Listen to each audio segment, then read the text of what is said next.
contexto histórico. Então esse é o ponto forte desse comentário aí. Vai ser lançado, eu acho que já saiu. Tá com o preço tudo ali já. Pode ir pro próximo.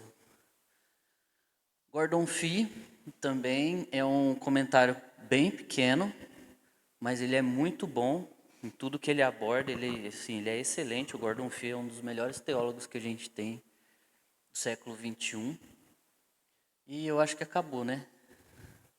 Pode deixar a imagem da igreja, então. Aí eu trouxe outro aqui, Apocalipse para Todos, do N.T. Wright. Ele é muito bom, ele é um comentário mais devocional, só que ele explica o texto de uma forma assim excelente, como ele sempre faz. Só que ele é pequenininho, mas ele é difícil de engolir, viu? Porque na aplicação dele, ele bate doído. Porque ele é mais devocional, ele é mais assim, para a gente refletir sobre as nossas vidas e tudo mais. Nossa, é muito bom, assim, uma linguagem muito fácil, muito acessível. Apocalipse para Todos. E tem um outro aqui, já mostrei na primeira aula, que é o comentário histórico-cultural do Novo Testamento. E uma das sessões é sobre Apocalipse. E ele vai falar mais sobre contexto histórico e cultural mesmo. Ele não está preocupado em falar assim, ó, está dizendo isso. Não, o contexto era esse e as possibilidades que pode ser são essas aqui. E ele trabalha muito dentro da visão do que acontecia dentro do judaísmo. Ele não está muito preocupado nas interpretações posteriores. Mas dentro do judaísmo ali, qual que era a visão sobre o livro de Apocalipse. Muito bom também. Bom, então vamos ver algumas coisas do capítulo 1. Apocalipse capítulo 1. E a gente vai lendo, eu vou pular algumas partes aqui, que eu preciso correr. Então João vai começar assim. Revelação de Jesus Cristo. Então na primeira aula nós vimos o que é uma revelação. É um apocalipse, é um estilo literário que Deus lhe deu para mostrar aos seus servos o que em breve há de acontecer. Ele enviou o seu anjo para torná-la conhecida ao seu servo João, que dá testemunho de tudo o que viu, isto é, a palavra de Deus e o testemunho de Jesus Cristo. Ou seja, já está falando aqui, o livro é sobre Jesus Cristo. O foco, o personagem principal é Jesus e sobre a majestade dele. Aqui tem uma discussão sobre a autoria de Apocalipse. Muitos vão falar que não foi João o apóstolo que escreveu, mas que ou foi alguém que escreveu e colocou o nome de João, ou pode ter sido outro João, ou pode ter sido um grupo de várias pessoas que escreveu aquilo que João estava vendo. Porque ele não está falando em primeira pessoa aqui. A gente não vai entrar nesse debate, mas quando está assim, ó, revelação de Jesus Cristo que Deus lhe deu para mostrar aos seus servos o que em breve há de acontecer. Ele enviou o seu anjo para torná-la conhecida ao seu servo João. Então ele não está falando em primeira pessoa. Parece que é alguém que está olhando e falou, ó, isso aqui foi escrito, a pessoa está escrevendo, ó, tudo isso aqui foi dado ao servo João e tudo mais. Então vai existir um debate se foi João mesmo que escreveu ou não, mas não é o que importa para a gente agora. O versículo 3, ele vai definir a intenção, o motivo pelo qual nós chegamos diante de Apocalipse. Bem-aventurado ou feliz aquele que lê as palavras dessa profecia. Então nós vimos também que Apocalipse, além de ser um estilo literário, Apocalipse é um estilo literário, a gente também viu que é uma profecia. Então já temos dois gêneros literários ali, dois tipos de escrita. E felizes aqueles que ouvem e guardam o que nela está escrito, porque o tempo está próximo. Então aqui existe uma bênção específica para quem lê e quem ouve e quem guarda as palavras desse livro. Isso tem a ver com praticar. Por isso que o que eu quero trazer com o estudo de Apocalipse não é quem é o anticristo, quando vai ser o arrebatamento, quem é o falso profeta, nada disso. mas é guardar a mensagem principal do livro, que é isso que ele quer que a gente veja, uma revelação de Jesus Cristo. O livro é sobre Jesus, sobre a majestade, a beleza, a autoridade de Jesus. E aí, como nós vamos ver mais para frente, como ser fiel a Ele. Então, feliz é aquele que guarda e pratica todas essas coisas. Guardar aqui tem a ver com praticar elas. Meio que comer esse livro aqui para que ele se torne um hábito, um estilo de vida, né? Transforma o nosso caráter. Bom, ele vai continuar. João, as 7 igrejas da Ásia. Aí aqui ele já muda o estilo literário. Ele já começa a estruturar o livro numa forma de carta, que ele vai endereçar. João, as 7 igrejas da província da Ásia. A vocês, graça e paz daquele que era e que há de vir, dos 7 espíritos que estão diante do seu trono, e de Jesus Cristo, que é a testemunha fiel, primogênito dentre os mortos, soberano sobre os reis da terra. Aqui João está falando basicamente as mesmas palavras de Paulo para a igreja de Colossenses.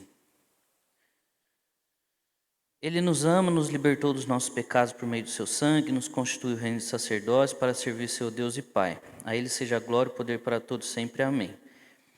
Aí aqui ele vai citar Zacarias, Mateus, Marcos. Eis que ele vem com as nuvens, todo olho verá, até mesmo aquele que os transpassaram. Todos os povos da terra se lamentarão por causa dele, assim será. Amém. Eu sou o Alfa e o Ômega. Então a gente vai ver que tem vários atributos a respeito de Jesus aqui. O Alfa e o Ômega, que mais que ele falou aqui? Que nos libertou dos nossos pecados, nos constitui o reino de sacerdotes. O que era e que há de vir o Todo-Poderoso. E aqui, quando a gente estudou os nomes de Deus lá nas primeiras aulas, a gente viu o significado de Todo-Poderoso. Por isso que eu não vou entrar em muitos detalhes. Então aqui ele já está colocando Jesus, colocando Deus no devido lugar deles. Eles estão acima de todo e qualquer poder, qualquer império, qualquer governante. Então, ele já começa o livro chamando a atenção, olha, diante de tudo que vocês estão passando, que a gente vai ver mais para frente, lembrem-se que Jesus está acima de todo e qualquer poder que possa existir. Obrigado, Beto. Versículo 9. Eu, João, irmão e companheiro de vocês no sofrimento, no reino, na perseverança em Jesus, estava na ilha de Patmos por causa da palavra de Deus e do testemunho de Jesus. E aqui, a gente não tem nada falando que João estava preso. Assim, simplesmente nada. Mas a leitura popular é que João estava preso, exilado, numa cadeia, numa ilha, sozinho. Só que nada no texto fala isso. Então vai existir uma briga. 3 opções. Que João estava preso, ele foi jogado numa ilha, preso. Que ele foi exilado. E a terceira opção, que é defendida por N.T. Wright. Na verdade, o N.T. Wright ele não vai defender uma posição, mas ele vai falar, ó, o texto não fala que ele estava preso, então a gente não pode afirmar isso. Mas que ele havia ido para a ilha de Patmos para pregar o evangelho. Porque ele vai falar que estava na ilha de Patmos por causa da palavra de Deus e do testemunho de Jesus. E só, nada que indica que ele poderia estar preso ou não. O que acontece é que muitos estudiosos, quando eles vão estudar a geografia, o contexto da ilha de Patmos, eles vão concluir que Patmos era uma ilha onde os presos eram jogados. De fato, havia uma prisão na ilha de Patmos, mas era uma ilha, uma cidade como qualquer outra. Tinha civilização, tinha comércio, tinha tudo isso, só era algo mais afastado. Então, a gente não tem nada assim que possa indicar que João estava preso ou não. Então, fiquem aí, cada um escolhe o que quiser acreditar. No dia do Senhor, achei-me no Espírito e ouvi por trás de mim uma voz forte como de trombeta, que dizia, escreva num livro que você vê e envia 7 igrejas, Éfeso, Esmirna, Pérgamo, Tiatira, Sardes, Filadélfia e Laodiceia. Vai existir um outro debate também sobre o que significa esse "no dia do Senhor achei-me no Espírito".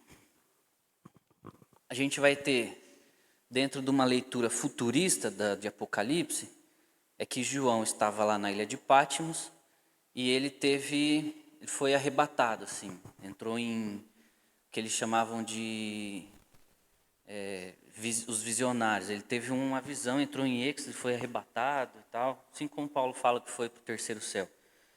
E ele foi lá para o dia do Senhor, a volta de Jesus. Ele foi lá para aquele dia. Outros teólogos vão dizer que ele estava no dia do Senhor, que dentro da tradição cristã era o domingo. Eu estava na ilha de Patmos, num dia de domingo qualquer, e achei-me no Espírito. E ouvi uma voz que veio de trás de mim. Então ele estava num domingo lá, por causa da tradição cristã, que os gentios, né, quando eles se converteram ali, eles comemoram a ressurreição de Jesus, que aconteceu num domingo. E os judeus comemoram a libertação, os judeus guardam o sábado, que é o dia do descanso. E a outra opção é que havia um dia de culto imperial. A gente vai ver que em algumas cidades tinha um templo dedicado ao imperador, e um dia específico da semana eles iam lá e prestavam cultos a esse imperador. Então no dia do Senhor, ele pode estar usando essa palavra para que eles identificassem assim, ó, ele está falando no dia do Senhor, então ele estava num dia de culto imperial. Então tem essas três opções. E aí, a gente também não vai entrar nesse debate. Não por enquanto, tá? A ideia agora é apresentar o livro, é coisa básica. E aí ele se volta para ver quem falava com ele. Vi 7 candelabros de ouro, e entre os candelabros alguém semelhante a um filho do homem, com uma veste que chegava aos seus pés e um cinturão de ouro ao redor do peito. Sua cabeça e seus cabelos eram brancos como a lã, tão brancos quanto a neve, e seus olhos eram como chamas de fogo. Seus pés como o bronze numa fornalha ardente, e sua voz como o som de muitas águas. Tinha em sua mão direita 7 estrelas, da sua boca saiu uma espada afiada de 2 gumes. Sua face era como o sol quando brilha em todo o seu fulgor. Então aqui ele está dando vários atributos, assim, ele estava vendo Jesus, só que a forma dele descrever a majestade de Jesus era usando esses elementos da época dele. Que eles tentassem, então, montar uma imagem do que ele estava vendo.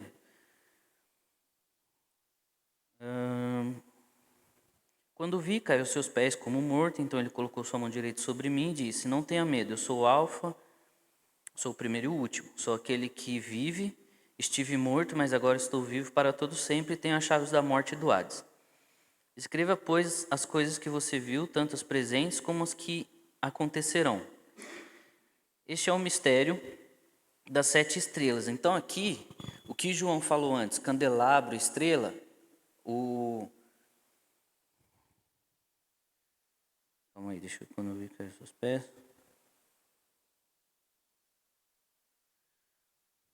Agora eu não lembro aqui, mas eles colocam como se fosse Jesus, né? Mas vamos lá. Então Jesus vai explicar o que são os candelabros e a estrela para ele agora. Esse é o mistério das estrelas que você viu em minha mão e dos 7 candelabros.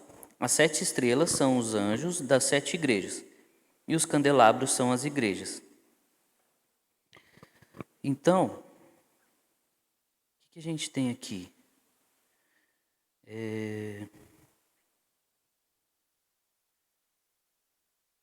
Versículo 16. Ele tinha em sua mão direita 7 estrelas.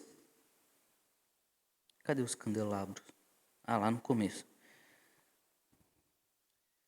Versículo 13. Entre os candelabros, que são as igrejas, alguém semelhante ao Filho do Homem. Então ele estava vendo Jesus andando entre esses candelabros. E esses candelabros eram as igrejas. Isso é muito importante. E na mão direita ele tinha as 7 estrelas, como tipo assim, eu que tenho o domínio, o controle sobre esses anjos. E isso é importante para nós porque o que a gente vai ver a seguir é uma descrição do que estava acontecendo nessas 7 igrejas. E por mais podre que seja algumas delas, a gente vê que Jesus estava caminhando no meio delas. E aí, para nós, isso significa o quê? Que não é nós que decidimos se Jesus está numa igreja ou não. Quem decide é Ele. Porque a gente vai ver a igreja que se entregava à imoralidade sexual, que acreditava em heresia, que se entregou à cultura romana e que para nós tem todas as características de que, assim, cara, esse povo nem crente é. Só que Jesus já está avisando, ó, eu ando no meio delas. Eles são o meu povo e é eu que cuido. Então esse caminhar de Jesus entre as 7 igrejas, ele não é um caminhar de alguém que está procurando. Vou procurar uns erros aqui porque eu estou a fim de punir alguém. Porque como a igreja pertence a Jesus, é Ele quem cuida, quem protege, quem dá provisão, quem pastoreia e tudo mais. Então essa presença de Jesus ali no meio delas era o que garantia a existência delas, obviamente, mas também a proteção, o cuidado, os suprimentos, tudo que elas precisavam. Então, por mais ruim que seja uma igreja, Jesus está no meio delas e Ele está cuidando do seu povo. Por mais que demore um tempo, por mais que, como a gente vai ver aqui, Ele vai exortar, Ele vai falar, ó, vocês são bons nisso, nisso e nisso, mas vocês precisam melhorar aqui, vocês precisam fazer isso urgente em alguns lugares. Então Ele não é aquele que está vendo uma coisa errada e já destrói. Mas Ele é alguém que chega e fala, olha, vocês precisam mudar isso. Então Ele é alguém que dá um tempo para que isso aconteça. E algumas coisas levam tempo para haver uma mudança, dependendo da situação. E outras coisas é algo rápido, é só um posicionamento. Mas o fato é que, por mais ruim que elas fossem, Jesus estava no meio delas e Ele era o Senhor delas. Então vamos lá começar com a igreja de Éfeso. Aí ali tem um mapa que não está muito bom, devia ter visto isso antes. Mas são todas as igrejas da Ásia Menor. E é interessante que a gente vai ter a igreja de Colossenses ali, pertinho de Laodiceia. A igreja de Colossenses ali. Por isso que muitas coisas que é dito aqui em Apocalipse é muito semelhante com as descrições que Paulo dá de Jesus no livro de Colossenses. Então, provavelmente, a carta aos Efésios passou por Colossenses, Apocalipse passou pelos Colossenses. Aí a gente vai ter algumas igrejas que aparecem em Atos ali, como Antioquia, algumas viagens de Paulo a Mileto, tem outra lá que é Troade, enfim. Então, são várias igrejas que tem ali.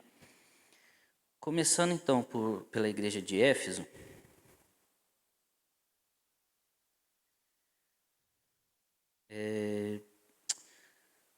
Tem uma coisa aqui. A forma como a carta é escrita às igrejas, tanto o Michael Gorman como o Craig Keener, um desses livros que eu mostrei, eles vão dizer que a estrutura, a linguagem é muito parecida com não é um contrato, mas é um documento judicial de aliança do Antigo Oriente. Lembra que na aula sobre o pecado a gente viu como eram feitos os tratados de suzerania, de vassalagem, que era assim, ó, quem descumprir com alguma coisa vai pagar com a morte, e aí eles tinham um ritual lá de selar aquilo lá. Então é como se Jesus estivesse escrevendo, falando assim, olha, a gente tem uma aliança, não é como aqueles do mundo antigo, a gente viu a diferença lá, o que Deus faz, mas Jesus ele está cobrando, fala, ó, a gente tem uma aliança, vocês assumiram um compromisso comigo. E a forma como ele escreve aqui é como se fosse uma carta de um rei ao seu povo, de tipo assim, ó, assim diz o Senhor, assim diz o rei, é ele cobrando um posicionamento coerente com o compromisso que eles assumiram com Jesus no começo. Então a igreja de Éfeso, ela tinha uma população de aproximadamente 250 mil habitantes. Então era uma cidade grande, era como se fosse Limeira. Isso já mostra que havia uma grande variedade de cultura, de povos e tudo mais. Éfeso era a maior e mais importante cidade da província romana.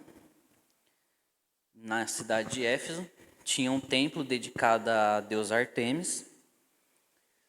E aí tinha um templo enorme lá, considerado uma das 7 maravilhas do mundo antigo. Além disso, tinha um grande templo também dedicado ao imperador. Então eles tinham alguns deuses, mas em específico existia um grande templo dedicado a Artemis e um grande templo dedicado ao imperador, porque tinha o culto imperial, né? Isso vai fazer muito sentido nas coisas que as igrejas estavam passando. A igreja de Éfeso foi fundada por Paulo, isso está lá em Atos 20, 31, e ele ficou lá organizando, formando aquela igreja ali durante 3 anos. Por lá passaram outros líderes cristãos, como Apolo, Priscila, Áquila, Timóteo, que também atuaram lá em Éfeso. João provavelmente viveu em Éfeso antes de ser preso ou de ir para a ilha de Patmos para pregar o evangelho. E a gente vai ler então o que Jesus fala para elas, né? Essas são as palavras daquele que tem as 7 estrelas em sua mão direita e anda entre os candelabros de ouro. Conheço as suas obras e o seu trabalho árduo e a sua perseverança. Sei que você não pode tolerar homens maus e pôs à prova os que se dizem apóstolos, mas não são, e descobriu que eram impostores. Você tem perseverado e suportado sofrimentos por causa do meu nome, e não tem desfalecido. Porém, tenho contra você que você abandonou o seu primeiro amor.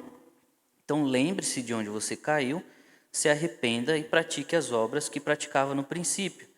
Se você não se arrepender, virei até você e tirarei o seu candelabro do lugar. Mas há uma coisa a seu favor. Você odeia a prática dos nicolaítas, como eu também as odeio.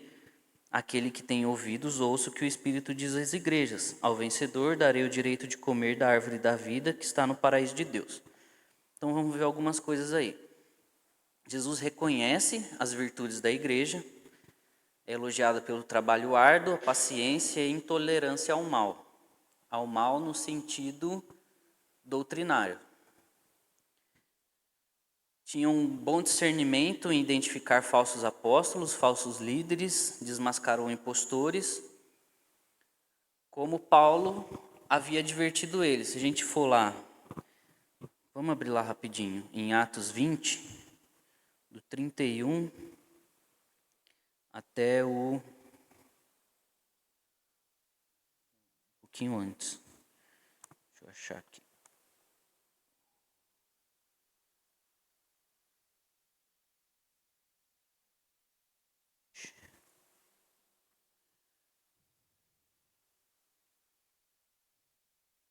Se despede dos presbíteros.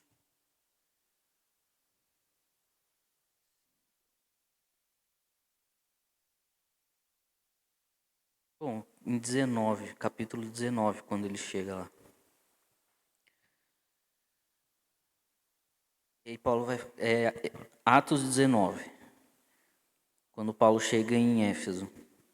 Enquanto Apolo estava em Corinto, Paulo, atravessando as regiões altas, chegou até Éfeso. Ali encontrou alguns discípulos e lhes perguntou: vocês receberam o Espírito Santo quando creram? Então, quando Paulo chega em Éfeso, já havia cristãos lá. Eles responderam: não, nem sequer ouvimos que existe Espírito Santo. Então, que batismo vocês receberam? Perguntou Paulo. O batismo de João, responderam eles. Disse Paulo: o batismo de João foi um batismo de arrependimento. Ele dizia ao povo que se cresce naquele que viria depois dele, isto é, em Jesus. Ouviu isso, eles foram batizados em nome do Senhor. Quando Paulo lhes impôs a mão, veio o Espírito sobre eles. Paulo entrou numa sinagoga, então já havia sinagogas lá em Éfeso, e falou com liberdade durante 3 meses sobre o reino de Deus. Alguns deles se endureceram, recusaram a crer, começaram a falar mal do caminho diante da multidão. Aqui do caminho era como os cristãos eram chamados naquela época, né? Paulo então se afastou, tomando consigo os discípulos, passou a ensinar diariamente na escola de Tirano. Isso continuou por 2 anos, de forma que todos os judeus, os gregos que viviam na província da Ásia, ouviram a palavra do Senhor. Deus fazia milagres extraordinários. Alguns judeus que andavam expulsando espíritos malignos tentaram invocar o nome do Senhor sobre os endemoniados. E aí eles tomaram a surra lá do demônio, né? E quando isso se tornou conhecido todos os judeus e gregos que viviam em Éfeso, todos eles foram tomados de temor. O nome do Senhor era engrandecido. Tararã. Aí teve um tumulto. Capítulo 20, versículo 13. Aí depois de 3 anos, Paulo então vai se despedir dos presbíteros. Então durante esses 3 anos que Paulo ficou lá, ele formou presbíteros, formou uma igreja. E aí eles foram se despedir dele no navio, né? Eles encontraram mais algumas pessoas.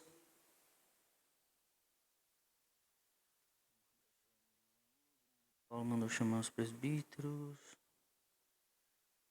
Aí ele fala para servirem ao Senhor com toda humildade. Sobre as conspirações dos judeus.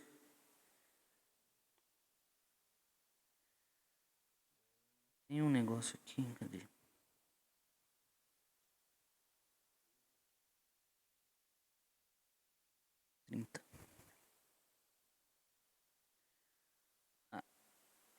Não, antes, é o 28. Cuidem de vocês mesmos e de todo o rebanho sobre o qual o Espírito Santo os colocou como bispos, para pastorearem a igreja de Deus, que ele comprou com o seu próprio sangue. Sei que, depois da minha partida, lobos ferozes penetrarão no meio de vocês e não pouparão o rebanho.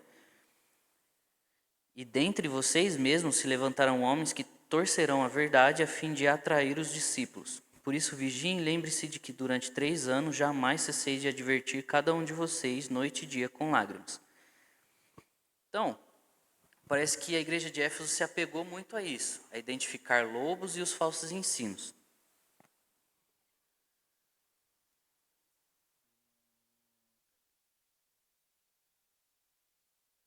E também eles eram muito intimidados por serem cristãos, como a gente viu aqui um pouco, havia uma conspiração dos judeus contra eles e também uma conspiração dos próprios romanos ali contra a igreja.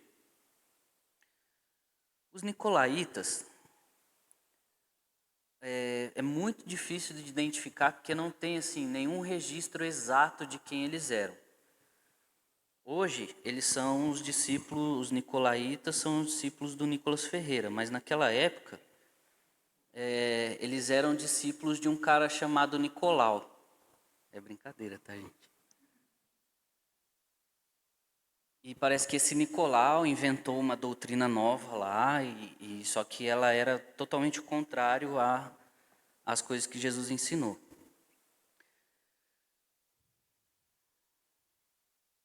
E esse Nicolau, lá em Atos 6,5, vai ter uma tradição posterior da igreja, uma tradição cristã, que vai identificar esses nicolaítas como os discípulos de Nicolau, que aparece lá em Atos 6,5.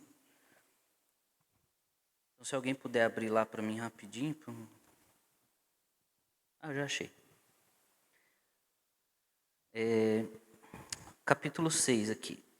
A escolha dos 7 diáconos ali que iria cuidar da igreja. Naquele dia, crescendo os números de discípulos, os judeus de fala grega entre eles queixaram-se dos judeus de fala hebraica, porque suas viúvas estavam sendo esquecidas na distribuição de alimento.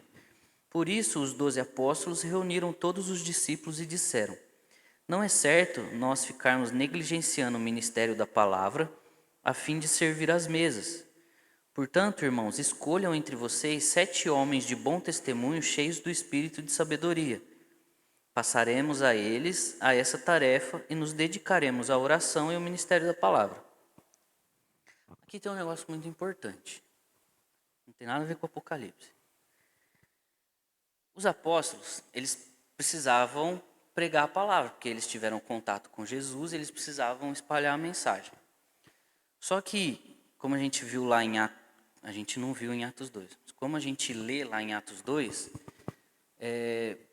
mais de 3.000 pessoas se converteram, pessoas de todas as nações ali, principalmente judeus, e eles compartilhavam, aí vai ter lá Atos 2, 42 em diante, que eles compartilhavam tudo, vendiam suas posses e tudo mais. Então, os apóstolos estavam com essa dificuldade aí de administrar todos esses bens que estavam chegando, distribuir eles e ainda pregar a palavra. E aí eles vão falar o seguinte, então eles distribuem, essa questão de administrar a igreja vai ficar para esses 7 homens que vocês vão escolher. Oração e ensino da palavra é uma função, quase que uma obrigação, um ministério da liderança, que é o que eles vão falar. Vocês administram a igreja, nós, os líderes, ficaremos responsáveis por ministrar a palavra e a dedicação à oração. Então, essa é a função primária da liderança da igreja. Lógico que isso se estende a todos, mas isso precisa ser estabelecido entre a liderança, porque era algo que ficou decidido lá. Enfim, aí eles vão continuar. Tal proposta agradou a todos, então eles falaram, não, legal, isso aí a gente vai fazer então. Eles escolheram Estevão, cheio do Espírito Santo, além de Filipe, Prócoro, Nicanor, Timon, Pérmenas e Nicolau. Então eles vão falar que esse Nicolau é o que deu origem aos nicolaítas. Que mais tarde se tornou um herege.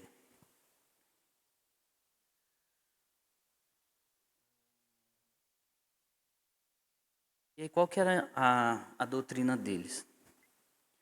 Provavelmente ele influenciou muito a igreja de Coríntio também.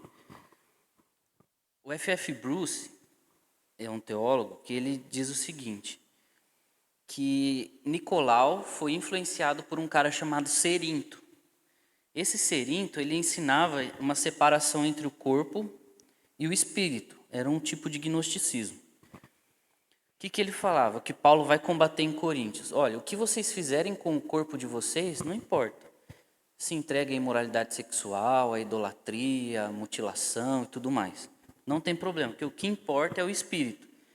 Paulo vai combater isso lá em Coríntios, quando ele fala assim, que tanto o corpo quanto o espírito pertencem a Deus. Então, cuidem do corpo de vocês. E ele falava que o pecado físico não afetava a salvação. E, influenciando Nicolau, então passa a ensinar algo semelhante a isso, levando os cristãos à idolatria e imoralidade sexual. Que era muito parecida com o que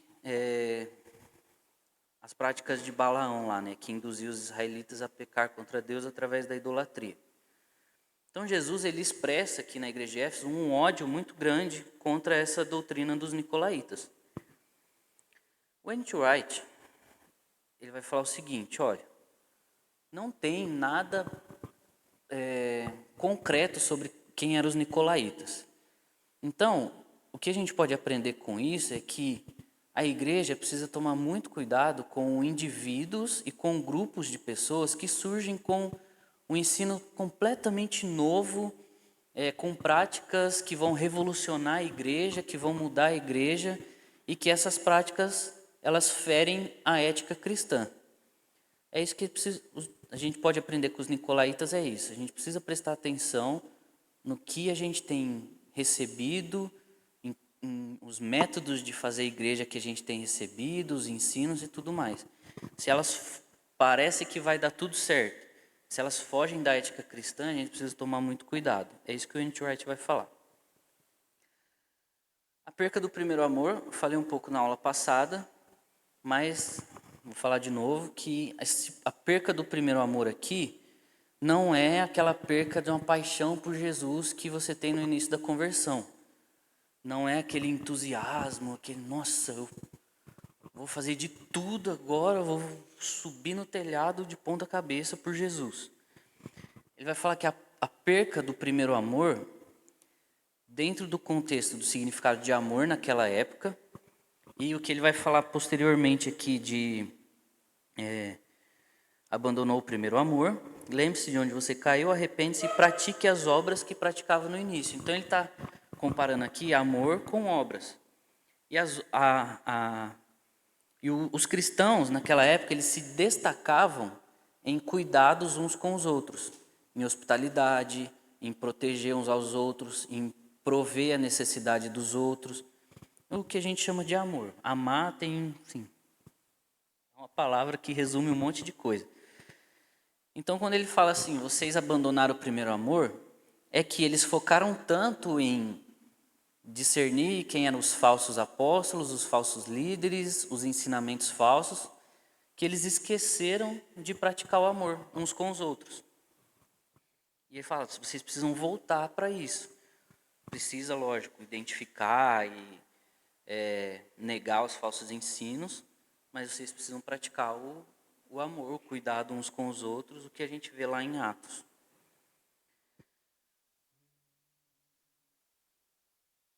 Aí o Michael Gorman, esqueci de colocar quem era, mas um teólogo vai falar assim, que a falta de amor, seja por Deus, seja uns pelos outros, uma coisa vai levar a outra, e o próprio João vai falar em outra carta dele. Se você diz que ama a Deus, mas odeia o seu irmão, você é mentiroso e está nas trevas. Então, o nosso amor por Deus ele vai ser refletido em como nós tratamos uns aos outros.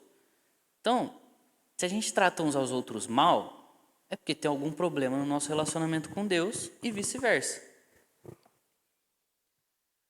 É visto como um estado espiritual caído, um rompimento com a essência da nova criação, um comportamento contrário ao caráter de Cristo. Por isso ele exige arrependimento e um retorno a essa primeira obra urgentemente. A ameaça de remoção do candelabro não é se referindo à segunda vinda dele, mas à extinção total daquela igreja. E aí quando a gente pesquisa, foto da igreja de Éfeso, por exemplo, vai aparecer ruínas. Aquelas ruínas não era da igreja da época de João. Aquelas ruínas provavelmente de alguma construção importante daquela cidade, e aí eles colocam aquilo ali para identificar Éfeso, ou é a ruína de alguma igreja que foi surgir lá no ano 400, 500 depois de Cristo. Mas não é foto da igreja daquela época de João, porque não existia templo naquela época no cristianismo. Algumas cidades eles tinham a liberdade de cultuar, alugar salões, como Jesus faz lá na última ceia, ele aluga um andar superior de uma casa, provavelmente era um salão bem grande. Então, provavelmente era isso que eles faziam, eles alugavam um espaço grande, eles se reuniam nas casas, se reuniam na rua, dependendo da cidade, que eles tinham uma certa liberdade para isso em alguns lugares. Hoje, lá em Éfeso, já não chama mais Éfeso também, só que já não existe mais igreja naquele local. Se existe cristãos lá, a gente não sabe porque não... pelos dados, assim, parece que não existe lá. É uma região totalmente dominada pelo Islã. Se existe cristão lá, eles estão escondidos. Mas eles já perderam essa influência que eles tinham naquela época. Então já vê que é uma igreja que foi extinta. A extinção da igreja local naquela época poderia ser por meio da morte, da perseguição, o exílio e a prisão, ou seja, eles são mandados para outro lugar, ficam presos lá. Mas o que ele quer dizer com remover o candelabro é que não vai haver mais igreja naquela região. É basicamente isso. Ouvir a voz do Espírito, que Jesus ele está chamando a atenção aqui, algo que eu falei também na aula passada, é aquela questão do Shema. Quem tem ouvidos, ouça o que o Espírito diz às igrejas. João está fazendo uma referência a Isaías e Jeremias, quando eles falam para Israel, ouve ao Israel, né? Shema Israel.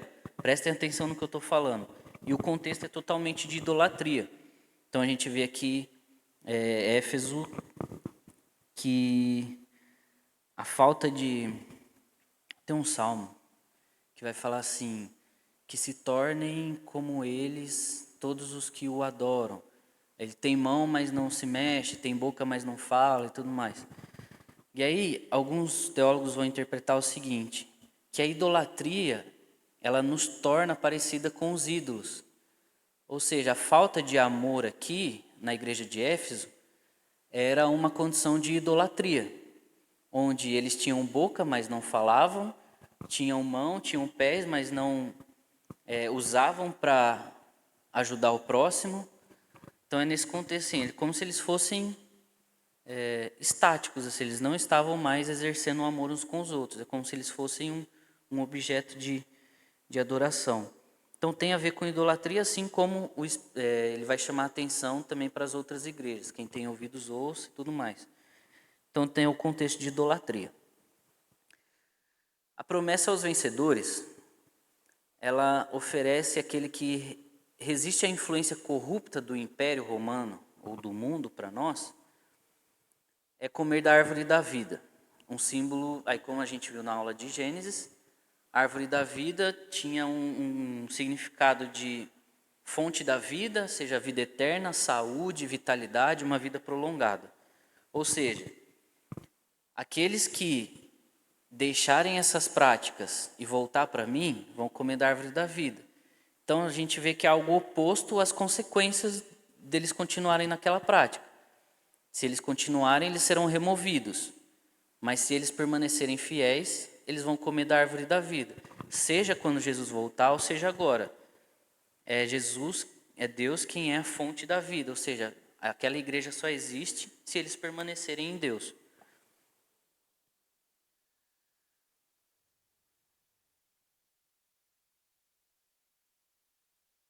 Agora Esmirna.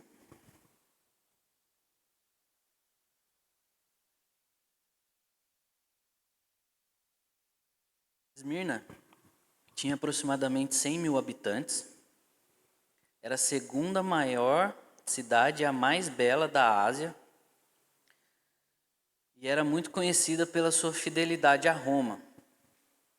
Ali, eu acho que eu esqueci de marcar, mas era é a cidade onde era o governador morava. Então, como se fosse São Paulo, né? Tem o governador do estado de São Paulo. Então ele fica lá em São Paulo, na capital. Esmirna é como se fosse São Paulo. Então o governador de toda aquela região da Ásia morava lá. Então era uma cidade muito fiel a Roma. Hoje Esmirna é a atual cidade chamada Izmir, aquela região. É a única cidade das 7 igrejas mencionada que ainda existe hoje, só que está com outro nome. As outras já virou tudo outra coisa. Foi a primeira cidade da Ásia a construir um templo dedicado à deusa Roma, simbolizando o espírito de Roma. Então é uma cidade completamente romana. As práticas, a cultura, as leis ali é o espírito de Roma. Tudo ali girava em torno da cultura romana. Naquele tempo, Esmirna era uma cidade ressuscitada. E aí a gente vai ver que muitas das advertências de Jesus às igrejas têm a ver com alguma característica da cidade. Então Esmirna era uma cidade que havia sido destruída 2 vezes. Uma 700 anos antes e outra 300 anos antes de Jesus ali. Era uma cidade portuária, então ela havia sido reconstruída 2 vezes, o que muitos falavam que era uma cidade que havia ressuscitado das ruínas. Então a ressurreição aqui, ela é simbólica. Vamos ler aqui as características então do que Jesus fala para eles. Ao anjo da igreja de Esmirna escreva: essas são as palavras daquele que é o primeiro e o último, que morreu e tornou a viver. Conheça suas aflições e a sua pobreza, mas você é rico. Conheço a blasfêmia dos que se dizem judeus, mas não são, sendo antes sinagogas de Satanás. Não tenha medo do que você está prestes a sofrer. O diabo lançará alguns de vocês na prisão para prová-los, e vocês sofrerão perseguição durante 10 dias. Seja fiel até a morte, e eu lhe darei a coroa da vida. Aí mais uma vez, aquele que tem ouvidos para ouvir, ouça o que o Espírito diz às igrejas. O vencedor, de modo algum, sofrerá a segunda morte.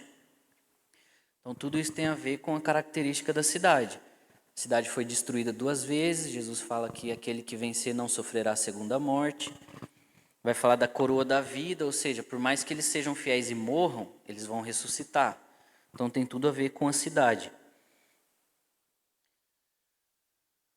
E é a única cidade que não tem uma exortação de que eles precisam se arrepender de alguma coisa.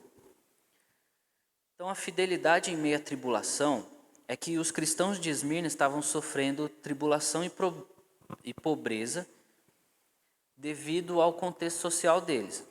E o que estava acontecendo? Eles estavam sofrendo privação econômica, ou seja, quando Jesus fala para eles se manterem fiéis e firmes, que alguns deles iriam sofrer, alguns deles seriam presos para provar eles, é o seguinte: ali eles precisavam, para ter algum recurso financeiro, em alguns lugares eles precisavam oferecer um sacrifício a um deus romano ou ao imperador. E como não tem nenhuma exortação a eles aqui de arrependimento, significa que eles não estavam fazendo isso. Por isso que Jesus vai falar assim: eu conheço as aflições e a sua pobreza. Ou seja, era uma igreja pobre economicamente porque eles estavam negando oferecer sacrifício ao imperador ou aos deuses romanos. E por isso eles eram privados de ter algum tipo de economia, alguma coisa. Então eles eram pobres. E isso gerava muitas aflições nele. Se a gente não tiver o que comer, em algum momento a gente vai morrer. Fora isso, Jesus vai falar assim: mas vocês são ricos no sentido espiritual. Vocês são ricos porque vocês estão se mantendo fiéis. Então isso mostra que há uma riqueza espiritual muito grande em vocês. Conheço a blasfêmia dos que se dizem judeus, mas não são, sendo antes sinagogas de Satanás. Aí aqui a gente vai ter um debate muito interessante sobre o que significa sinagoga de Satanás. Mas lembra que em uma das aulas passadas de outras matérias a gente viu que Satanás não é um ser específico, mas é um ofício de acusador. Satanás significa acusador. E aí, dentro desse contexto, o que acontecia? Os judeus faziam acordos com o Império Romano de que eles não iriam cultuar os deuses romanos ou o imperador por causa da cultura judaica, eles iam adorar somente a Deus. Então eles pagavam um tipo de imposto para o império. Então vocês vão pagar um imposto para nós para que vocês tenham essa liberdade de culto de vocês. E aí, como existia esse conflito que eu falei na aula passada entre judeus e gentios convertidos, alguns judeus nesse conflito denunciavam os cristãos que não estavam oferecendo sacrifícios ou prestando culto ao Império Romano. Porque só quem tinha essa liberdade eram os judeus. Então eles tinham lá uma rixa com um grupo de cristãos. A gente vai lá, denuncia eles, falando que eles não estão cultuando o Império. Aí o que ia lá? Eles eram presos, eles eram violentados, tudo mais.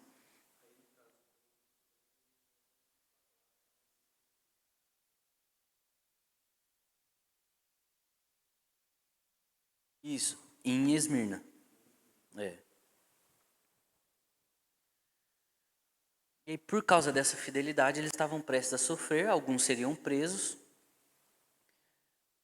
E além dessas denúncias, então além deles terem essa privação econômica de vocês querem trabalhar, ofereçam culto, querem comprar, ofereçam culto ao império, eram privados disso. Essas denúncias muitas vezes geravam multas exorbitantes para eles. Já que vocês não vão prestar culto, então a gente vai dar uma multa para vocês. Se vocês não pagarem, vocês vão ser presos. E aí chegaria até a morte. Então eles estavam nessa aflição. Por isso que Jesus fala, eu conheço a aflição que vocês estão passando. Então a sinagoga de Satanás aqui é que provavelmente havia um grupo de judeus que acusavam que eram Satanás na vida dos cristãos. Eles ficavam nesse papel de ficarem acusando eles. Só que existe um debate. Porque a gente pode fazer uma leitura muito antissemita aqui. E alguns teólogos vão sugerir outras propostas. Uma delas é que havia essa rixa entre judeus e gentios. Então, os judeus denunciavam os cristãos, essa é uma leitura legal. A outra leitura é que alguns gentios se convertiam ao judaísmo, que a gente chama de prosélitos. Então, eles não eram judeus de sangue, eles eram judeus porque eles se converteram ao judaísmo. E aí Jesus vai falar, e eles, além de serem gentios convertidos ao judaísmo, estavam ferrando com os outros gentios que eram cristãos. E aí Jesus vai falar assim, eles se dizem judeus, mas não são. Então, outra possibilidade é que Jesus está falando de ser judeu de sangue. Eles se dizem judeus, se converteram ao judaísmo, mas eles não são. São sinagoga de Satanás. Então, existem essas possibilidades. Eu acho que a primeira é mais provável. Jesus se identifica como o primeiro e o último, aquele que foi morto e reviveu, no versículo 8. Então, essa descrição para a igreja de Esmirna era chamada fidelidade até a morte, prometendo que aqueles que perseverarem receberiam a coroa da vida, que é a ressurreição. A pobreza material é a pobreza espiritual, já falei um pouco aqui, né, que eles são ricos espiritualmente por causa da fidelidade deles.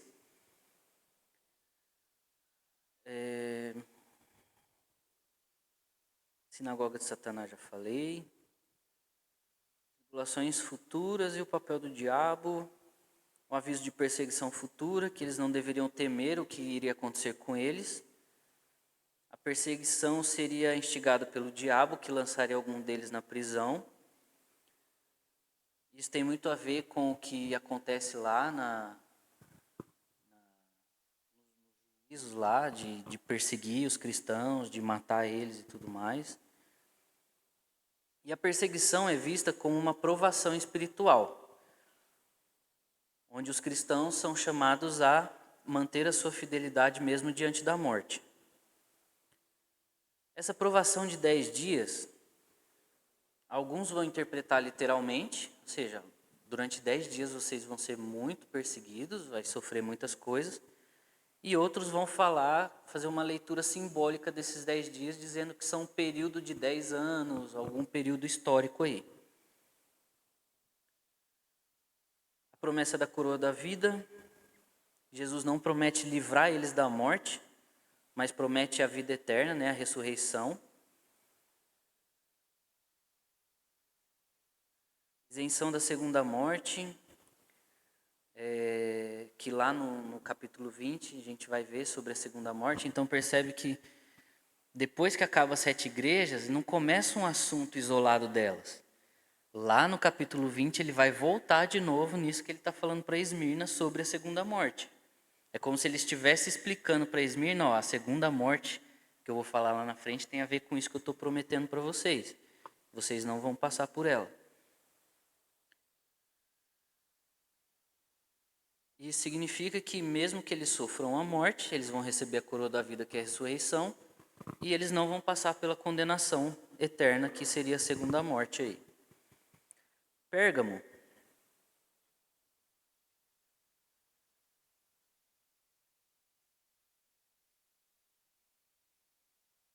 Essas são... Ao anjo da igreja de Pérgamo escreva: estas são as palavras daquele que tem a espada afiada de 2 gumes. Sei onde você vive, onde está o trono de Satanás. Contudo, você permanece fiel ao meu nome e não renunciou à sua fé em mim, nem mesmo quando Antipas, minha fiel testemunha, foi morto nessa cidade onde Satanás habita. No entanto, tenho contra você algumas coisas. Você tem aí pessoas que se apegam aos ensinos de Balaão, que ensinou Balaque a armar ciladas contra os israelitas, induzindo-os a comer alimentos sacrificados a ídolos e praticarem imoralidade sexual. De igual modo, você tem também os que se apegam aos ensinos dos nicolaítas. Aqui ele volta nos nicolaítas de novo. Essa doutrina dos nicolaítas provavelmente percorreu toda a Ásia ali, que é algo que Paulo vai combater em Corinto também, que nem era da Ásia. Portanto, arrependam-se, se não virei em breve até você e lutarei contra eles com a espada da minha boca. Aquele que tem ouvidos, ouça o que o Espírito diz às igrejas. Ao vencedor darei do maná escondido, também lhe darei uma pedra branca com um novo nome nela inscrito, conhecido apenas por aquele que o recebe. Bom, a igreja de Pérgamo tinha aproximadamente 180 mil habitantes. Não era Esmirna que era a capital, não, eu marquei aqui, era Pérgamo. Pérgamo era a capital do Império Romano na Ásia Menor. Também era uma cidade totalmente dedicada à cultura romana. Então,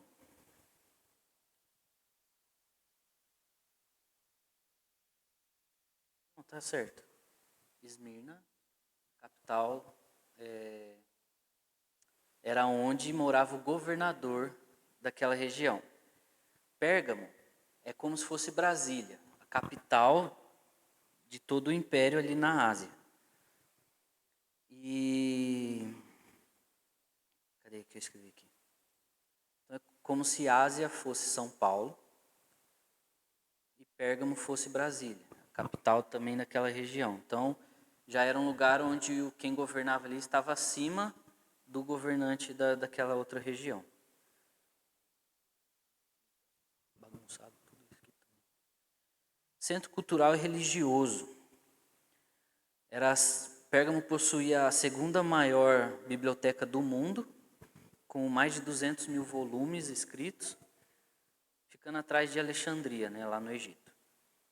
A cidade foi a primeira a erguer templos dedicados a César, Zeus e Asclépio, o deus da cura, representado por uma serpente. Então, Asclépio era um deus que atraía peregrinos buscando cura para doenças, fazendo Pérgamo um centro religioso. Havia também um enorme templo dedicado a Zeus e um outro templo gigantesco dedicado a César. É daí onde Jesus vai falar que é a cidade onde Satanás habita. Porque ali, como ele viu o Império Romano como essa Babilônia, e quando ele chama Babilônia aqui no Apocalipse, ele está fazendo os leitores originais dele lembrar da Babilônia do Antigo Testamento, do que aconteceu com eles quando eles foram exilados. Então ele está fazendo essa comparação. Então a Babilônia em Apocalipse é Roma. E aí quando ele chama lugar onde Satanás habita, é porque naquele lugar tinha um templo dedicado ao Deus supremo do Olimpo, que era o Zeus, então era o Deus acima de todos lá, da cultura grega, e também um templo dedicado a César, que era o imperador geral do Império Romano. Então ele vai falar, vocês estão onde Satanás habita, é onde o inimigo de vocês é cultuado de forma assim, muito fervorosa. Diferente disso, a gente vai ter uma interpretação futurista e literal, que é defendida pelo nosso grupo de igrejas colegas nossos, onde eles vão dizer que, principalmente Fábio Coelho, que ele vai falar que é onde Satanás habita, o Satanás ele mora lá, é isso que ele vai falar. Que ele vai falar que hoje é a região da Turquia, então Satanás tem um CEP, que é a Turquia, então Satanás mora lá. É uma leitura totalmente literal. Da onde surge que o anticristo vai vir da Turquia, que ele vai ser islâmico, porque lá a religião é islâmica, e a Babilônia vai ser um lugar específico, onde o Joe Richardson defendia que era aquela cidade de Elaine, que estava sendo construída no deserto da Arábia. Uma cidade reta, assim, linha reta, de 147 quilômetros, ia ser a cidade mais tecnológica do mundo. E ele fala, não, ali vai ser a Babilônia, porque vai ser um lugar onde vai depender de comércio, e vai falar todas as características lá, né? Só que a Adelaine faliu, né? Então já não pode ser mais ela.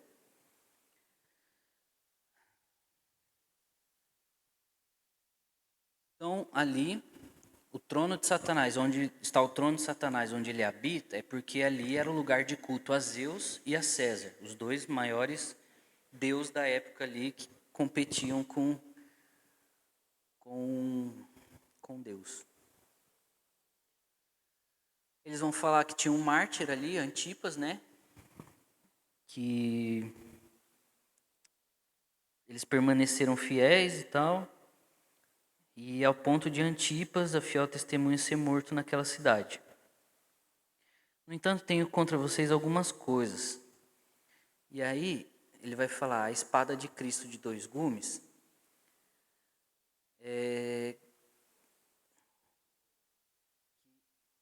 A palavra que sai da boca de Deus, ela é mais poderosa do que o decreto que sai de Roma. Isso sugere que, embora eles estivessem sofrendo sobre o Império Romano, sobre a espada romana, a justiça divina seria muito mais eficaz do que essa espada. Então, quando Jesus fala assim, cadê? Essas são as palavras daquele que tem a espada afiada de 2 gumes, é que ele tem a palavra final. Seria basicamente isso. Sobre qualquer decreto, sobre qualquer situação. A fidelidade e as doutrinas falsas, né?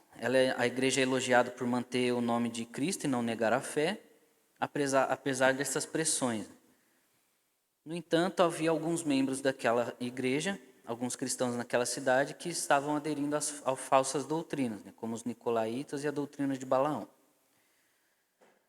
Aqui, Balaão, além de induzir os israelitas à idolatria de imoralidade sexual e de comer carne sacrificada a ídolos, também tinha a questão de que ele profetizava baseado em obter lucro ou controle sobre a vida das pessoas.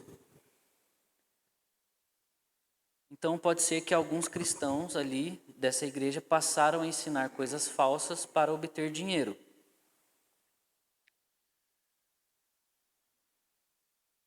Os nicolaítas a gente já viu. Então alguns cristãos daquela região voltaram às práticas pagãs com medo de terem o mesmo fim de Antipas. Por isso se entregavam à imoralidade sexual e participavam do sacrifício aos ídolos, que envolvia comer carne com sangue. O que acontece? Como essas igrejas são muito próximas umas das outras, então as notícias corriam. Então eles recebiam notícias de que estava havendo perseguição lá, restrição econômica para os cristãos, restrição social, passando por necessidades financeiras e tudo mais. E também Antipas havia sido morto por ser fiel a Jesus. Isso pode ter gerado medo em alguns cristãos que, para não sofrerem as mesmas coisas, passaram a ensinar coisas falsas para ter um lucro, ou seja, conseguir um dinheiro de uma forma diferente, mas também, para eles não serem mortos, eles acabavam cedendo a algum sacrifício a algum deus ou alguma prestação de culto ao imperador. E isso envolvia imoralidade sexual e comer carne com sangue, né? Tem a ver com participar dos sacrifícios pagãos e tudo mais. Então Jesus chama eles ao arrependimento e ameaça julgamento. Embora a igreja seja chamada ao arrependimento, Jesus ameaça eles de que essa espada de 2 gumes, que tem a palavra final, se eles não se arrependessem, é como se eles estivessem lutando contra ela. Ou seja, não vão vencer. E isso é direcionado especificamente àqueles que promoviam falsos ensinos. A promessa aos vencedores. Jesus promete que os fiéis que superarem as tentações da imoralidade e idolatria participarão de um banquete celestial e receberão um maná escondido. Isso aqui é importante porque ele está contrapondo o que eles estavam fazendo. Vocês estão participando dos sacrifícios da idolatria, comer carne com sangue, que tudo envolvia um tipo de refeição. Vocês estão me traindo para participar disso, para vocês não passarem fome, de certa forma. Só que, se vocês forem fiéis a mim, eu estou prometendo para vocês um banquete celestial, onde vocês vão comer do maná, do maná escondido, né? Então, o maná, segundo a tradição judaica, teria escondido o maná na arca, contendo um pote de ouro. Isso aqui é uma tradição. Que Jeremias teria escondido o maná dentro da arca e junto tinha um pote de ouro. E Jesus afirma ser o verdadeiro maná do céu, ou seja, além desse banquete celestial, eles teriam o próprio maná que veio do céu, que era Jesus. A pedra branca tem algumas interpretações. Naquela época, quando alguém era absolvido de algum julgamento do tribunal, eles recebiam uma pedra branca que simbolizava que eles estavam inocentes, que eles eram inocentes. Isso pode significar que, assim como os cristãos que forem fiéis, eles serão absolvidos do julgamento celestial. Uma pedra branca também era dada como prêmio nos jogos gregos. Os vencedores recebiam uma pedra branca e, posteriormente, eles podiam trocar aquilo lá por algum prêmio. E o terceiro significado é que essa pedra branca era um tipo de passe para eles participarem de grandes banquetes e festas que haviam naquela época. E nesse caso, então, essa pedra branca que os cristãos recebem de Jesus, que rejeitarem a idolatria, eles recebem um passe livre para esse banquete que ele está prometendo aos vencedores. Igreja de Tiatira. Vou correr um pouquinho aqui que já está em 5 minutos. A igreja de Tiatira, ela vendia tecido de púrpura, que era um produto muito relevante para aquela cidade. Apesar disso, Tiatira é a cidade menos significativa entre as 7 que existiam ali. Então, além de ser uma referência em tecido, dentre as 7 ela era a menos relevante.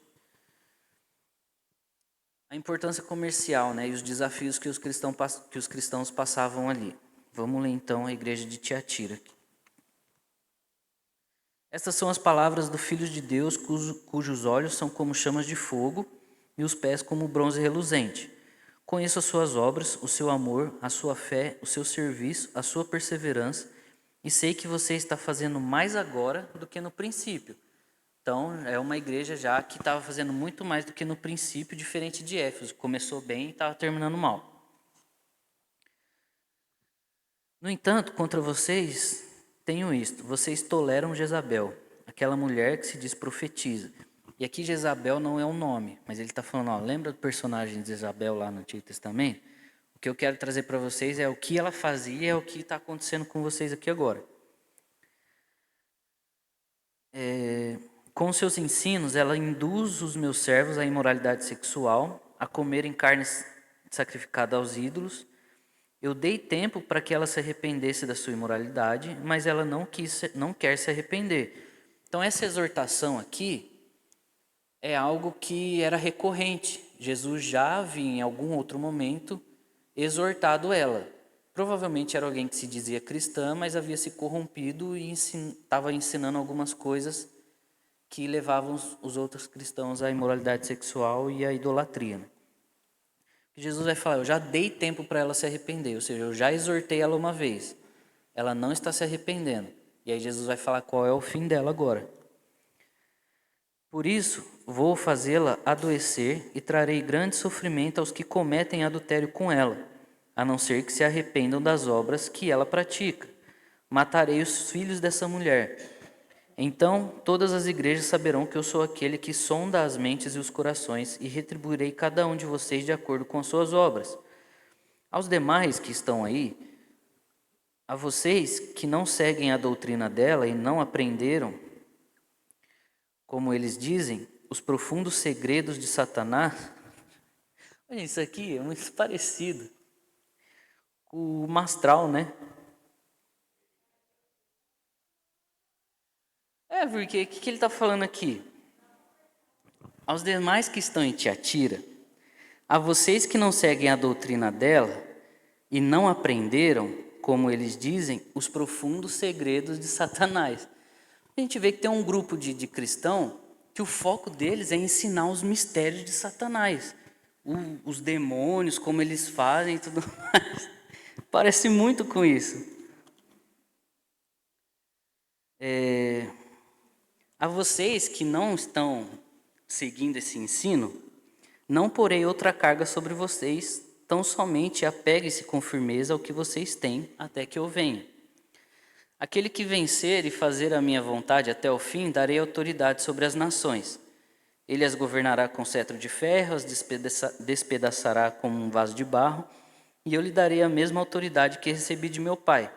Também lhe darei a estrela da manhã. Aquele que tem ouvidos para ouvir, ouça o que o Espírito diz às igrejas. Vamos lá.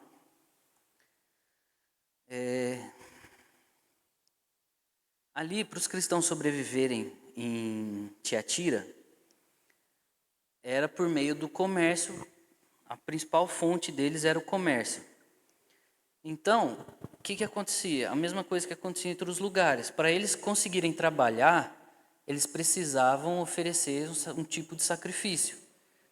Porque aqueles comércios todos ali pertenciam ao Império Romano. Então, uma forma de privar os cristãos ou de fazer com que eles caíssem ou traíssem Jesus era o seguinte: se vocês precisam sobreviver, vocês precisam trabalhar. Só que para vocês trabalharem aqui, vocês precisam oferecer um sacrifício a um Deus.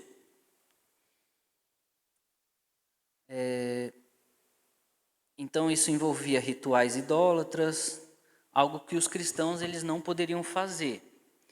Mas, de acordo com o que Jesus fala aqui, alguns deles acabavam cedendo a isso para eles continuarem sobrevivendo. Então,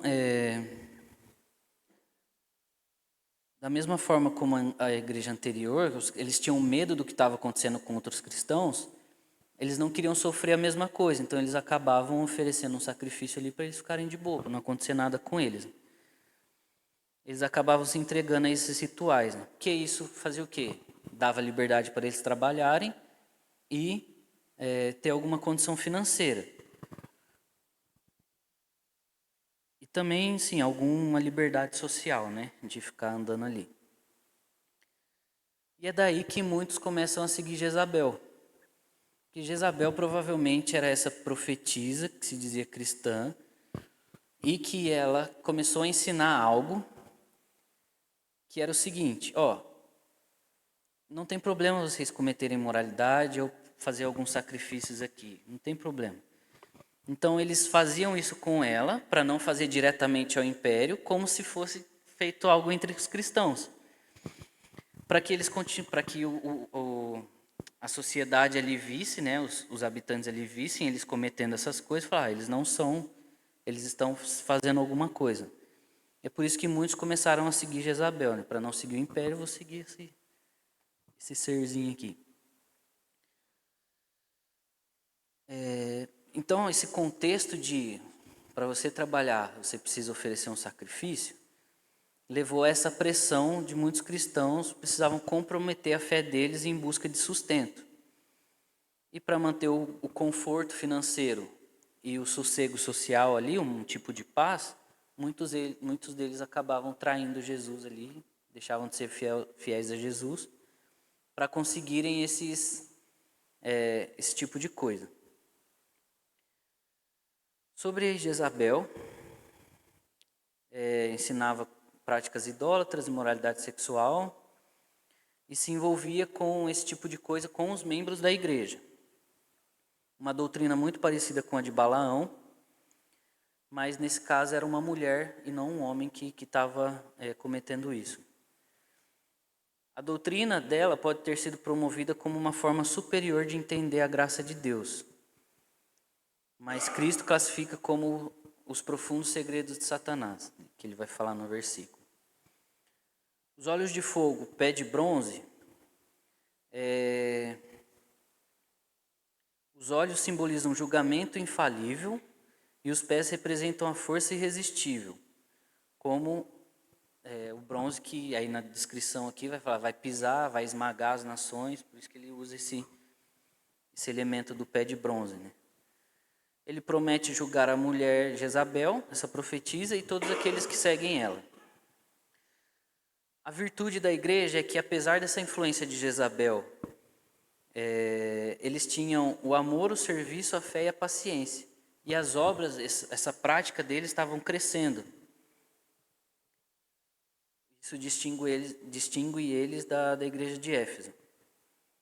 No entanto, eles falharam em tolerar Jezabel e os ensinamentos dela. Bom, depois eu vou mandar o esboço, seria a estrela da manhã, a recompensa para os fiéis e tudo mais. Vamos para Sardes. Sardes era uma cidade que tinha aproximadamente 100 mil habitantes. Ela foi a antiga capital da Lídia, conhecida pela produção de lã e a tinta vermelha. Essa cidade, ela foi conquistada 2 vezes por outras nações ou por outros exércitos, por falta de vigilância. Ou seja, uma falta de cuidado com quem estava vindo, eles foram sitiados e foram dominados. Isso tem tudo a ver com a exortação de Jesus para essa igreja. A falta de vigilância da cidade serve como uma analogia à advertência de Jesus sobre a necessidade deles estarem alertas contra o pecado. A condição espiritual de Sardes, uma falsa reputação. Era uma igreja que socialmente e entre eles tinha uma fama de estar viva, mas Jesus revela que eles estavam mortos, que eles estavam se baseando na aparência. Não tem elogios à igreja de Sardes.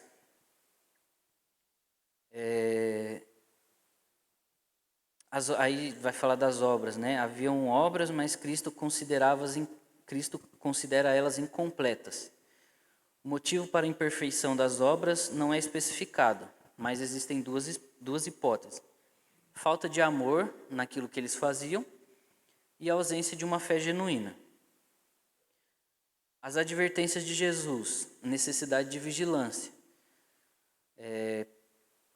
para que eles sejam vigilantes, e fortalecer o que ainda restava deles e que estava prestes a morrer.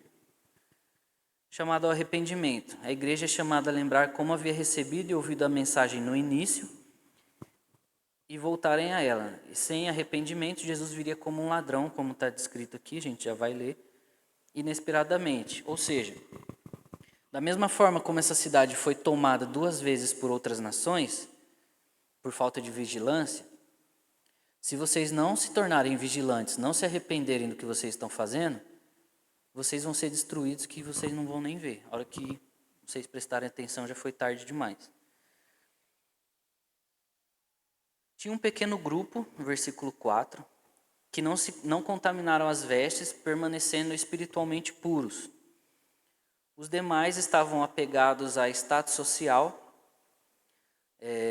e a soberba de acharem de que não havia nada de errado com eles. Por isso a falta de vigilância. Se está tudo certo, não preciso ficar prestando atenção em muita coisa.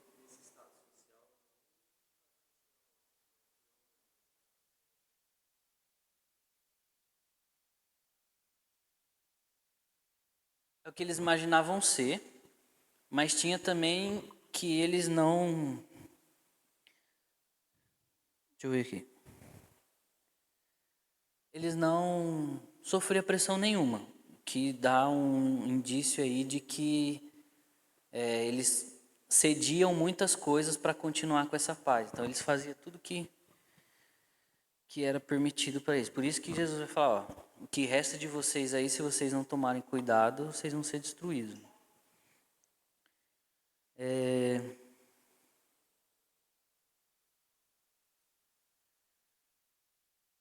Promessa aos vencedores, o livro da vida.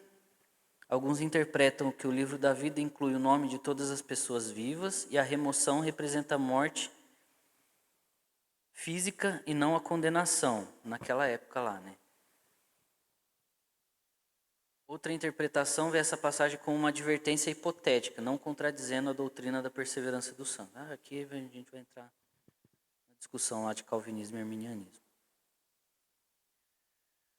Jesus confessará o nome dos vencedores diante de Deus e dos anjos, em cumprimento à promessa de confessar diante dos homens, né? Está em Mateus 32 lá, que diante de Deus, Jesus iria confessar, né? Ele iria elogiar aqueles que fossem fiéis. Aplicação prática. Aqui eu marquei uma aplicação prática. Assim como a igreja de Sardes, muitas igrejas ou cristãos podem manter uma boa reputação pública, ou seja, uma aparência. E essa vida de aparência pode receber vários elogios e tudo mais. Mas espiritualmente podem estar mortos. O que sustenta normalmente essa aparência de um bom cristão são práticas religiosas, né? E aí, como eu falei anteriormente aqui, dentro dessa igreja, havia talvez uma fé não genuína neles e uma falta de motivação naquilo que eles faziam. Não era genuíno o que eles faziam, mas era só para manter uma aparência. A vigilância é essencial para evitar a decadência espiritual, seja no nível individual ou comunitário. Jesus chama a igreja a lembrar do seu início e se arrepender, destacando a necessidade de fortalecer qualquer vida espiritual que ainda reste. Sardes serve como um alerta a todos os cristãos sobre os perigos de cair na complacência espiritual. Comodismo seria. Comodismo espiritual. Ou seja, você olha para sua vida, está tudo bem, não preciso. E na aparência externa de vitalidade, mas sem uma motivação genuína para isso. Filadélfia.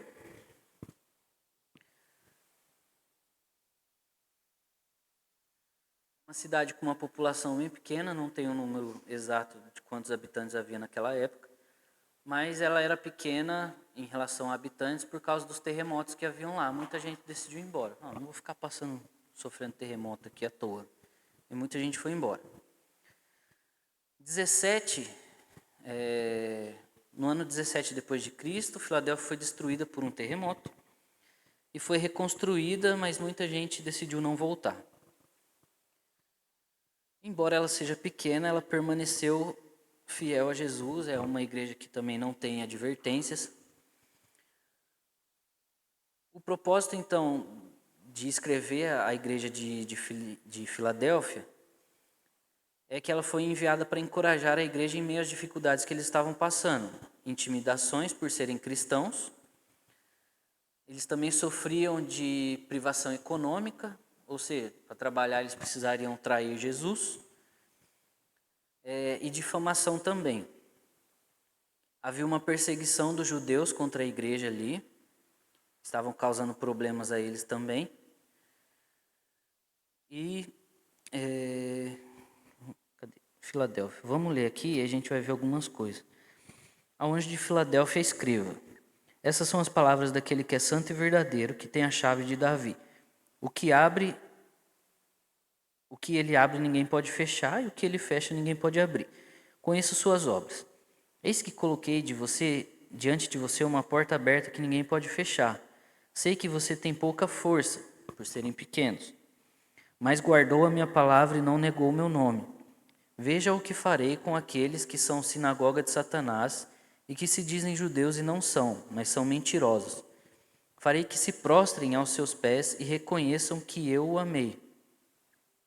Visto que você guardou a minha palavra de exortação à perseverança, eu também guardarei vocês da hora da provação que está por vir sobre todo o mundo, para pôr à prova os que habitam na terra. Venho em breve, retenha o que você tem, para que ninguém tome sua coroa.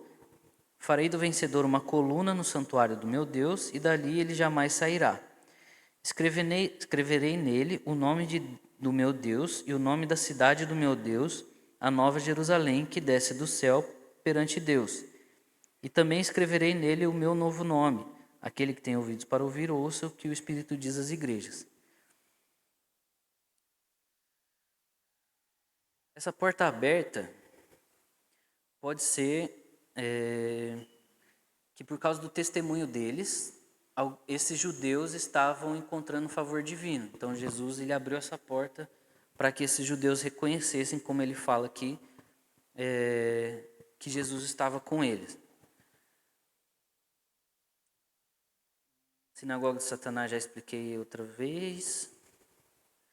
Aí aqui vai entrar algumas interpretações daquelas perspectivas que a gente viu na aula passada.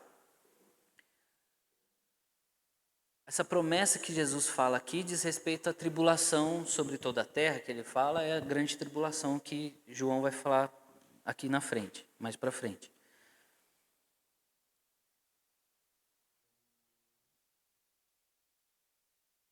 Já aquela visão preterista de que tudo já aconteceu, esse guardar que Jesus vai dar para eles da hora da provação, seria durante a queda de Jerusalém. Lembra que os preteristas entendem que o livro foi escrito antes do ano 70.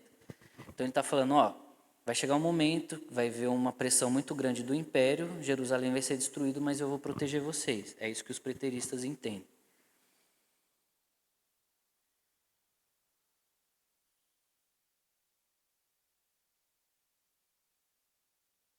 A Nova Jerusalém aqui, que ele fala, né? A inscrição do nome na cidade significa cidadania celestial.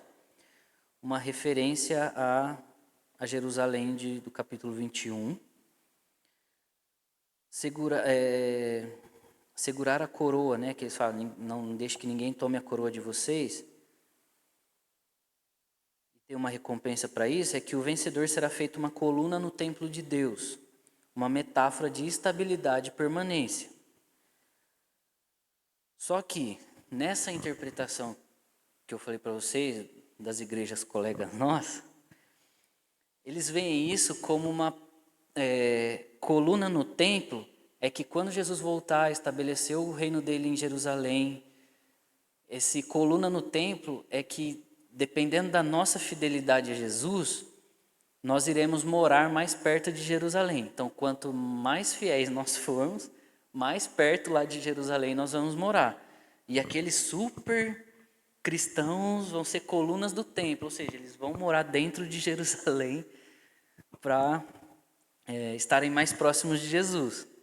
Essa é uma leitura futura e literal do texto. Por isso que é perigoso leitura de forma literal.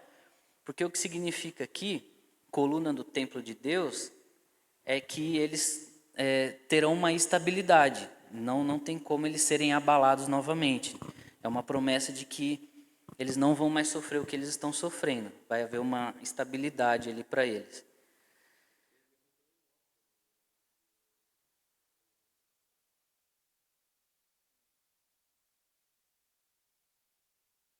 É alguém que, exatamente, é alguém que não pode ser abalado diante de situações difíceis mais. Tem o aspecto do terremoto na cidade, que destruiu a cidade. Tem um aspecto semelhante ali para que eles permaneçam firmes diante da tribulação. E uma garantia de que lá eles não vão ser abalados de forma alguma. Vai haver uma garantia de que eles não vão ter nem a possibilidade de serem abalados por alguma coisa. E a última é a Laodiceia. Laodiceia era uma cidade muito próspera, era um centro bancário. Então essa riqueza dessa cidade próxima está muito ligado ao fato de ter o seu centro bancário ali, uma indústria de tecido, uma escola de medicina e a produção de colírio, né, remédio para os olhos. Tudo isso tem a ver com o que Jesus vai falar para eles. E tem a questão do abastecimento de água lá, de águas termais, né, água quente e água fria. O estado espiritual da igreja. Eles eram autossuficientes e acomodados. Assim como a cidade se orgulhava do seu conforto e da sua riqueza. Também não tem elogios de Jesus para eles. Não recebe nenhum elogio de Jesus. A identidade de Jesus aqui é o amém. E o termo amém é uma afirmação hebraica de que assim seja. Termo usado por Jesus como título. Isso sublinha a confiabilidade e a veracidade das palavras que ele estava proferindo à igreja.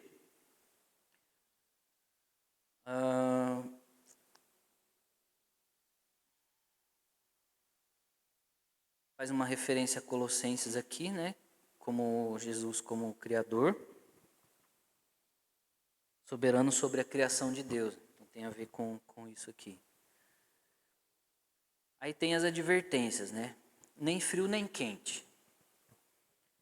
A comparação com a água morna de Laodiceia reflete a falta, alguns teólogos vão dizer isso, que reflete a água quente significa a falta de fervor espiritual, de ter aquela espiritualidade fervorosa, quente e tudo mais, que a gente chamaria hoje de alguém mais pentecostal.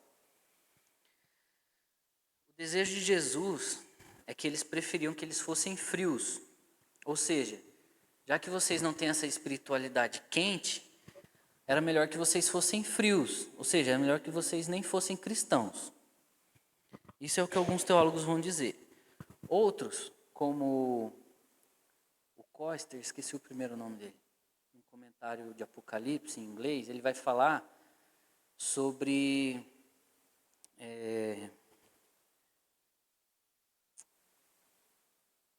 esqueci.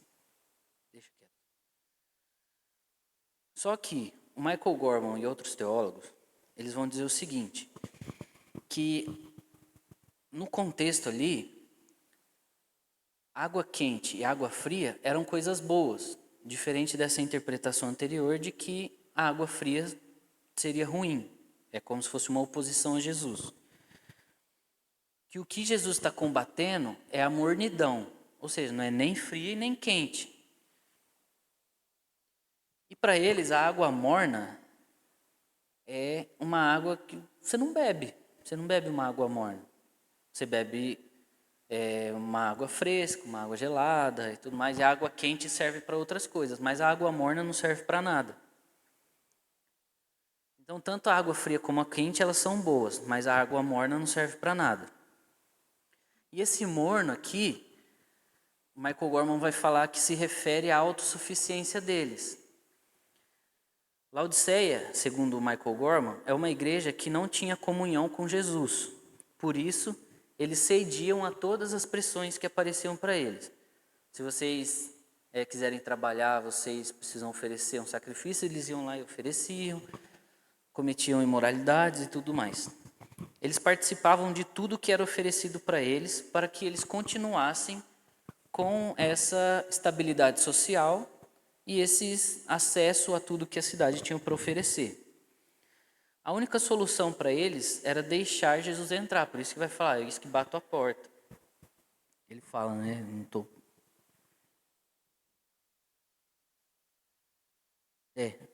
Ufa. Ele vai falar, eis que estou à porta e bato. Se alguém ouvir a minha voz e abrir a porta, entrarei e cearei com ele e ele comigo. Aqui, muita gente usa isso para evangelização individual. Mas o contexto aqui é de Jesus batendo na porta da igreja pedindo para entrar ali. Ou seja, Jesus queria ter comunhão com eles. Só que, e essa comunhão iria fazer com que eles abandonassem tudo. Assim, Jesus entrar, ele vai mudar tudo. Então eles vão precisar abandonar. E parece que era algo que eles não estavam querendo. Eles não queriam mudar essa situação, esse cenário deles, né? Então, o vomitar da boca, essa mornidão, seria essa autossuficiência da igreja. Quem dera vocês fossem quente ou frio, pelo menos vocês iam servir para alguma coisa, mas vocês são mornos, então vocês não servem para nada. Essa autossuficiência de vocês vai levar vocês à destruição. O orgulho da riqueza que Jesus vai falar aqui, no 17, vocês dizem, eu estou rico e adquiri riquezas e não preciso de nada. Autossuficiência. Não reconhece, porém, que é miserável, digno de compaixão, pobre, cego e que está nu. eu dou esse conselho a vocês. Compre de mim ouro refinado no fogo e você se tornará rico. Compre roupas brancas e vista-se para cobrir sua vergonha e sua nudez. Compre colírio para ungir os seus olhos e poder enxergar. Eu repreendo e disciplino aqueles que eu amo. Então aqui mais uma vez, Jesus anda no meio da igreja. Por mais ruim que ela seja, ele está falando, eu repreendo e disciplino aqueles que eu amo. Então mesmo diante de todo esse cenário de autossuficiência, de pecados, Jesus fala, eu amo vocês, por isso que eu estou falando isso para vocês. Ao vencedor darei o direito de sentar-se comigo no meu trono, assim como também venci e tenho-me no trono com meu Pai. Aquele que tem ouvidos, ouça o que o Espírito diz às igrejas. Então o conselho, comprar ouro refinado simboliza um caráter refinado pela tribulação. Esse comprar ouro é como se Jesus estivesse falando para eles, olha, passem por essas aflições, abandonem, parem de ceder às pressões ao redor de vocês. Permaneçam fiéis. Isso vai refinar o caráter de vocês. Então é como se eles estivessem comprando ouro refinado. As vestes brancas é a necessidade de fazer justiça. As obras do amor lá, justiça, de cuidar uns com os outros e tudo mais. E o colírio, embora a cidade fosse famosa por corrigir e ajudar na visão das pessoas, a igreja era cega. Então, que eles se despertem, né? Que tudo isso vai fazer com que eles percam essa cegueira espiritual. Cristo aporta um convite de Jesus à comunhão comunitária com a igreja. Promessa aos vencedores e tudo mais. Bom, e no final aqui eu coloquei algumas advertências, né? O que significam essas 7 mensagens para nós? Juntar 7 mensagens, o que elas significam. Mesmo que a igreja receba advertências e elogios individualmente, há princípios universais em todas elas. Que seria assim, ceder às pressões ou não. Então o chamado de Jesus é que a gente seja fiel, independente das pressões que haja ao nosso redor. Permaneçam fiéis, não abram mão desses princípios, não abram mão da ética, permaneçam fiéis. Ou não, ou vocês podem se entregar, né? Ser fiel, independente das consequências, é ter garantia das recompensas eternas. Bom, depois vocês podem ler lá, mas tem a questão do martírio, que hoje existe uma exaltação do martírio como se fosse um ministério, né? O ministério dos mártires. São pessoas que elas assim, eu vou para o Oriente Médio para pregar o evangelho e morrer. Como se o desejo delas é de se tornarem mártires, né? No sentido de morte. Só que mártir, naquela época, e o significado da palavra mártir é ser testemunha. Ou seja, o que ele está falando, sejam minhas testemunhas. É que a vida de vocês expressem esse testemunho, essa fidelidade a mim. Mesmo que isso chegue à morte. Mas a exaltação ao martírio aqui é um chamado a testemunhar de Jesus, da vida de Jesus. Isso é ser mártir. E isso pode levar à morte. Agora, o que ele está falando contra aqui não fiquem se entregando à morte sem que vocês tenham o caráter de vocês transformado. É o que Paulo vai falar. Mesmo que eu entregue o meu corpo para ser queimado.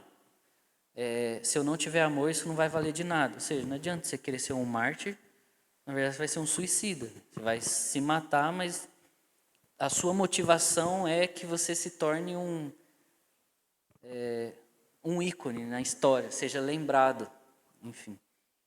Bom, basicamente é isso, né? Então o que a gente vê aqui é um chamado. Ouça o que o Espírito diz às igrejas, é um chamado à fidelidade a Jesus, independente da situação, porque ele nos garante coisas muito melhores quando ele voltar. Beleza? Então, essas são as 7 cartas da igreja de Apocalipse. Depois vocês podem ler o esboço aqui que eu vou mandar. Pretendo mandar antes da próxima aula. Vou mandar a primeira, a segunda e a terceira aula, tudo junto. Beleza? Alguém quer fazer alguma pergunta? Alguém quer falar alguma coisa? Não? Então, acabou. Obrigado.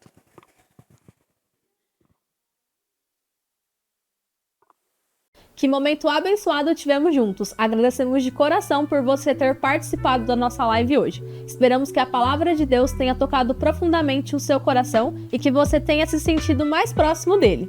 Antes de nos despedirmos, queremos lembrar você de que a comunhão continua durante a semana. Não deixe de nos seguir nas redes sociais para ficar por dentro de todas as novidades e participar das nossas atividades. Estamos no Instagram como @Nossa Igreja Limeira, no Facebook e no YouTube, onde você pode rever esta e outras mensagens que já foram compartilhadas. Se você sentiu o desejo de compartilhar algo, se precisar de oração ou tiver qualquer dúvida, nossa equipe está à disposição para conversar.